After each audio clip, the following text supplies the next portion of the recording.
Every Hoplite player dreams of having legendary weapons for days. But what if you could? Because I found a way to get one of the best ones, the Dragon Katana, every single game. This took me tens of rounds in order to find the best time saves and strategies, so subscribing would really help as this is my first video on the channel. But anyways, let's talk about the strategy. And surprisingly, it's not even that hard, because the two hardest parts of the Dragon Katana are the fire charge and the netherite scrap. With 5 diamonds, you can easily have a diamond sword and pickaxe and in no time get an ancient debris. But what about the fire charge? Well, not many Hoplite players realize there's actually 2 easy ways to get a fire charge. With that being said, after 4 or 5 days, I'd almost perfected this strategy, being able to get a Dragon Katana almost as fast as Grace Period. So here is the final plan. I normally go in the opposite direction of the biggest structure I find on the dragon, as it's really inefficient to loot chests with other people crowding around. And in addition to this, sometimes I can find structures like ruined nether portals or jungle temples, which can speed up the process of rushing. But getting a structure isn't that important as long as you can find a good cave. For starters, you're going to need to break 4 wood and then immediately head down into a cave for 8 coal and 12 raw iron.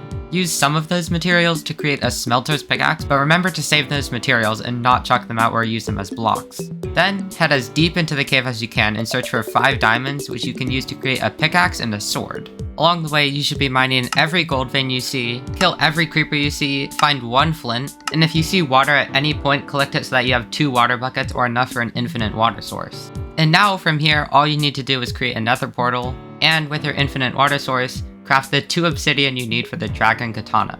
And now that you're in the nether, all you need to do is mine down to Y15. Remember to mark where your hole up is so that you don't lose your way. And using F3 plus G to see chunk borders, mine along one of them with your basic miner's pickaxe, as it can insta-mine netherrack and sometimes you can get lucky and get an ancient debris in that time. And if not, that's fine too, because you saved up enough materials to craft 2 or 3 smelter's pickaxes. And because of one of the perks that gives haste every time you mine an ore, you can abuse the nether gold ores and the nether quartz ores to insta-mine netherrack and eventually get an ancient debris. From here, with the blackstone that you'll inevitably mine up, you can craft a furnace and smelt the ancient debris with your smelter's pickaxe. And now, the only thing that you're missing is the fire charge. And there's actually 2 ways of getting a fire charge. If you spawn in the nether wasteland or crimson forest, you can use the gold that you mined up from the cave and from ancient debris mining to trade with piglins for one. This has never taken me more than 6 gold, but if you spawn in something like a basalt deltas, you won't have any luck finding piglins. But with another reactor core custom craft, you can easily get a blaze rod, and with just 1 coal and 1 gunpowder, you can craft the fire charge that you need. And with all of that done, you now have the Dragon Katana just a little bit after PvP has started. And that's a wrap.